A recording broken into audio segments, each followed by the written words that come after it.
আজকে দোকানে আড্ডা দিতে গিয়ে মারামারি হয়ে গেল। কেউ মনে হয়েছিল যে তাকে আমি মারতে বাধ্য হলাম, ফুল ভিডিও দেখলে জানতে পারবে। আজকে অনেক সকাল ঘুম থেকে উঠে গেলাম, আর এত সকাল ঘুম থেকে ওঠার মেন রিজন হলো এখন তো আমার রিজার্ভ টিপ নেই, এই জন্য সিরিয়াল মারতে হবে বেশি বেশি। এখন তো বর্ষাকাল, চারিদিকে পানি, এই জন্য আর কি টিপ কম হয়। যাই হোক, তো এখন আমি গেট খুলে গাড়ি নিয়ে চলে যাব। যাওয়ার আগে গাড়ির মুখাগুলো লাগাইতে হবে। গাড়ি গ্যারেজ থেকে বের করে নিলাম, এখন গ্লাসটা একটু ক্লিন করবো। অনেকদিন হয়ে গেল গ্লাসটা ক্লিন করি না, তাই ভাবলাম আজকে একটু করি। তো গাড়ি নিয়ে যাওয়ার সময় চাচা দেখি মাছ মারতেছে, এই জন্য বললাম চাচাকে একটা টান দিতে। চাচা আমার কথা মতো টান দিলে, বাট ওনার জালে একটা মাছ আসে। যাই গাড়ি নিয়ে চলে আসলাম এই জায়গায় প্যাসেঞ্জার নেওয়ার জন্য। আর এখানে অনেকদিন পরে আসলাম সকাল, এখানে খুব একটা আসা হয় না, কারণ সকল দিন সকালে ঘুম ছুটে না। তো এখানে আরো একটি গাড়ি আসছে, বাট উনি সিরিয়াল মারবে না, আমারই সিরিয়াল। প্রায় আধা ঘন্টার মতো অপেক্ষা করে মারতো 4 জন প্যাসেঞ্জার নিয়ে চলে যেতেছি বাজারে। প্যাসেঞ্জার রাইখে দিয়ে একটা রিজার্ভ টিপ নেওয়ার জন্য চলে আসতো। তো এখানে অপেক্ষা করতে হবে, জানি না ঠিক কত ঘন্টা অপেক্ষা করতে হবে। তো মুরব্বী এই ফুলগুলো কাঁধে করে নিয়ে আসবে 3-4 চক করে, বাট এই টিপে অনেক সময় বেশি লাগবে। ওই টিপ রাইখে দিয়ে সিরিয়ালের জন্য চলে আসি স্ট্যান্ডে। আর স্ট্যান্ডে এসে দিকে সকাল সকাল অনেকগুলা গাড়ি। আর সকালে আজকে অনেকগুলা গাড়ি থাকার একমাত্র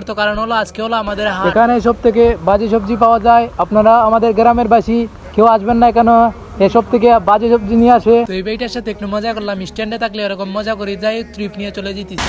এখন কথা হলো, আপনারা যারা টমটম ড্রাইভারদেরকে গালি দেন, মানে প্রচুর পরিমাণ বৃষ্টি হইতেছে। তো একজন অসুস্থ রোগী ছিলেন, ওনাকে নিয়ে আসতে হলো। যে এতটাই বৃষ্টি যে মানে যে কোনো সময় গাড়ি কালে বুঝে দিতে পারে, মানে যে কোনো সময়।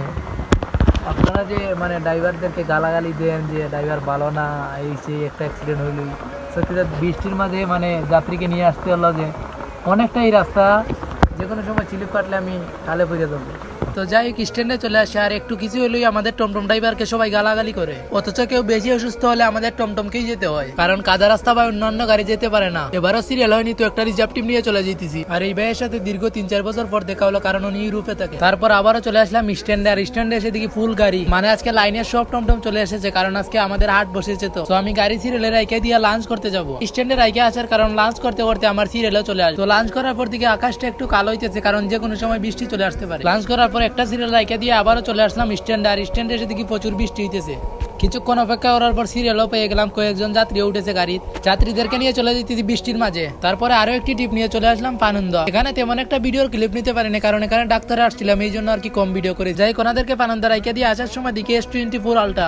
দূর থেকে দেখলে মানুষ বলবে এটা S24 আলটা, কিন্তু এটা একটা বটম ফোন। তারপরে বাজারে চলে আসলাম আড্ডা মারার জন্য। এখানে আমরা গল্প করতেছিলাম, আর পিছনে ইমন আমাকে ডিস্টার্ব করতেছি, তাই আমার উঠে যায় রাগ উঠায়, তাকে কয়েকটা তাপ্পরও দিলাম। যদিও বা সে তাপ্পর খাওয়ার পর আসতেছে, কারণ আমরা মজা করে মারছি। যাই হোক, আল্লাহ হাফিজ, সবাই ভালো থাকবেন, সুস্থ থাকবেন।